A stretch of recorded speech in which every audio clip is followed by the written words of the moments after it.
이번 시간에는 1.2절 스칼라와 벡터에 대해서 같이 한번 살펴보시도록 하죠.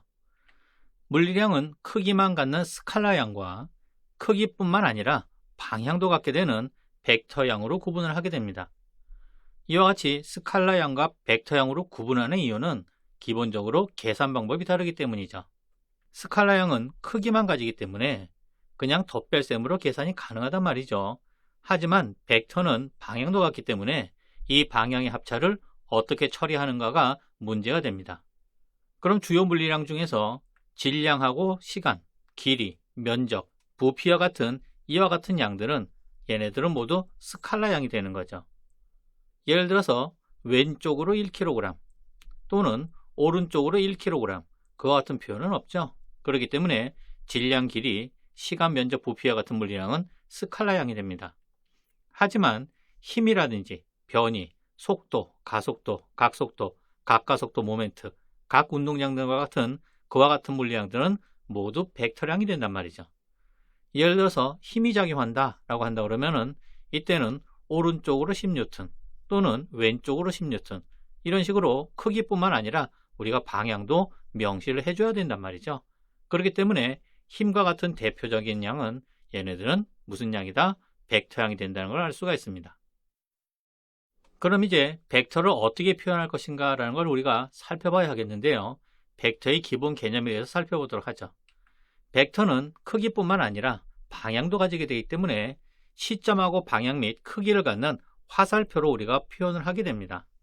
이와 같이 화살표를 표현하게 되면 직관적으로 크기와 방향을 알아낼 수가 있죠. 즉 어떤 시점, 즉 시작점이 있고 그리고 방향하고 크기를 이와 같은 화살표로 표현한단 말이죠. 화살표의 머리가 가리키는 쪽이 방향이 되는 거고 이 화살표의 길이가 얘가 이 벡터의 크기가 된다는 것을 우리가 직관적으로 알 수가 있습니다. 예를 들어서 점 O에서 점 P를 향하는 벡터가 있다라고 한다 그러면은 O를 시점으로 하고 그리고 어떤 P를 종점으로 하는 이와 같은 유향 성분, 화살표가 되겠죠. 유향이라는 게 방향이 존재하는 뜻입니다. 유향 성분을 그린 다음에 벡터 OP 이런 식으로 표현하는데요. 보통 우리가 A 뭐 이런 식으로 임의의 어떤 벡터의 이름을 붙여서 표현을 하기도 하죠. 그래서 지금 표현한 양이 벡터라는 것을 명하기 위해서 이와 같은 기호에다가 화살표를 붙여서 벡터를 표현을 합니다. 벡터는 기본적으로 크기하고 방향을 갖는다고 그랬죠. 그래서 벡터는 크기하고 방향으로 정의가 되기 때문에 평행이동하는 경우는 얘네들은 우리가 동일한 벡터가 됩니다. 즉 크기하고 방향만 이제 제시가 됐지 시작점은 제시가 되지 않았죠. 그래서 시작점이 다르더라도 크기하고 방향이 같다라고 한다 그러면은 얘네들은 동일한 벡터라고 우리가 간주를 합니다. 물론 물리량의 차원이 같을 때죠. 변이면 변이, 힘이면 힘. 그럴 경우 얘네들이 평행이동한 상태는 같다라는 그와 같은 이야기가 되겠습니다.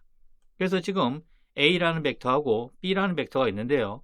얘네들이 변이면 변이, 힘이면 힘, 같은 물리량을 제시한다고 생각해 본다 그러면은 얘네들의 길이도 같고 가리키는 방향도 같다 그러면은 얘네들은 같은 벡터라고 우리가 간주를 할 수가 있다는 그런 얘기가 되겠습니다. 그러면은 비록 크기가 같다고 하더라도 방향이 반대가 되면 어떻게 되느냐? 방향이 반대뿐만 아니라 조금이라도 틀어진다 그러면은 얘네들은 다른 벡터죠. 특히 이와 같이 반대 방향, 크기는 같고 방향만 반대일 경우에는 우리가 마이너스를 붙여서 표현을 하게 됩니다. 즉 A라는 벡터하고 B라는 벡터는 서로 반대 방향이죠. 그러면은 요 B에다가 마이너스를 붙여주면은 요 화살표가 반대 방향을 향하게 됩니다. 그렇기 때문에 마이너스 B하고 A하고 같다라고 놓을 수 있다는 그냥 되는 거죠. 즉 벡터에서는 이 마이너스 부호가 반대 방향이다라는 그런 의미가 되겠습니다. 이제 우리는 이와 같은 벡터들을 더하고 빼는 거에 이제 관심을 가지게 되는데요. 두 벡터를 합하게 되는 경우는 시작점을 일치시킨 후 평행사변형법으로 합성을 하게 됩니다. 즉 A라는 벡터와 B라는 벡터가 있다 그러면은 A와 B의 시작점을 일치시키고 A의 평행한 선분과 B의 평행한 선분을 그어서 요 교점을 끝점으로 하는 이와 같은 유향 성분을 그어 가지고 우리가 요 두 벡터의 합인 어떤 C라는 벡터를 정의를 한다는 의미죠. 물론 이런 식으로 할 수도 있지만은